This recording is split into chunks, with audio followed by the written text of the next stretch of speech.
Bismillahirrahmanirrahim. Hikayah yang kedua pada fadilah keutamaan mendirikan sholat pada malam hari. Diceritakan bahwa seorang saudagar, seorang lelaki, membeli seorang budak yang baru. Sebelumnya budak baru tersebut berkata mengajukan syarat bagi majikannya. Ia berkata bagi majikannya, "Ya Maulaya, wahai majikanku, aku kehendaki daripada engkau 3 syarat. Yang pertama, bahwa Tuan janganlah menghalangi saya untuk mengerjakan sholat apabila masuklah waktunya sholat. Yang kedua, silahkan Tuan memerintahkan saya untuk meladeni Tuan pada siang hari, dan janganlah Tuan memerintahkan saya menyibukkan saya pada waktu malam. Yang ketiga, bahwa Tuan tolong sediakan bagi saya satu rumah yang tidak memasuki akannya rumah oleh satu orang selain diri saya." Maka majikannya berkata, "Baiklah, kukabulkan semua permintaanmu, laka zalika." Maka lihatlah ini kamar-kamar. Maka si budak itu pun mengelilingi kamar-kamar tersebut sehingga dia melihat sebuah kamar yang sudah rusak, dan kamar itulah yang dia pilih. Maka bertanya baginya budak tersebut oleh majikannya, "Lima ikhtartal kharaba?" Mengapa kamu memilih kamar yang sudah rusak?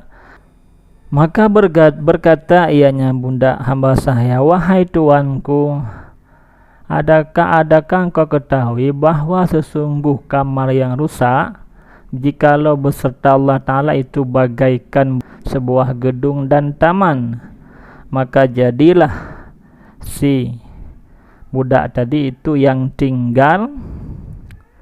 Budak itu pun tinggal dalam kamar tersebut pada waktu malam hari. Maka pada suatu malam tuannya mengadakan jamuan untuk minum-minum dan kesenangan-kesenangan yang lainnya. Maka apabila datanglah tengah malam, maka sahabat-sahabatnya pun sudah pulang ke rumah masing-masing. Dia berdiri dan berjalan mengelilingi rumahnya. Maka pandangannya pun tertuju di atas kamar budaknya. Maka tiba-tiba terlihat olehnya di dalamnya kamar ada seberkas cahaya yang terang yang menggantung-gantungkan di langit.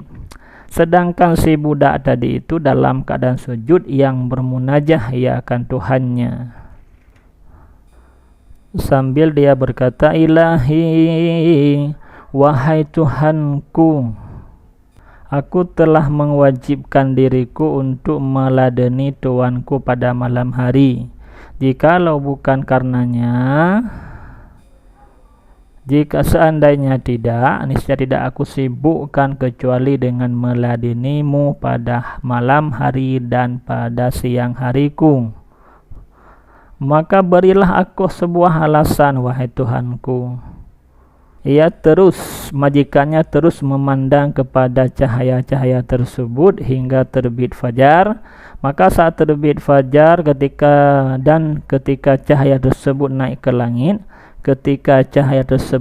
ke langit, dan atap rumah tertutup kembali, maka datanglah si lelaki tadi dan memberitahukan akan istrinya dengan perihal demikian.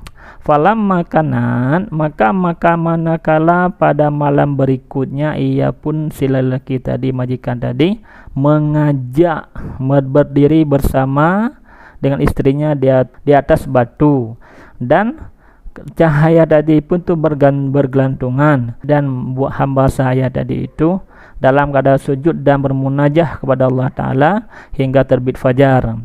Kemudian dia itu pun berdoa kepada Allah.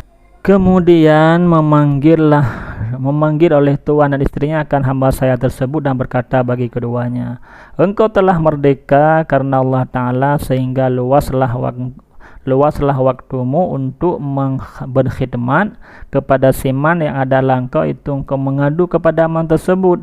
Dan keduanya pun menceritakan dengan apa saja yang telah mereka lihat berdua daripada kekaramahnya di atas Allah Ta'ala.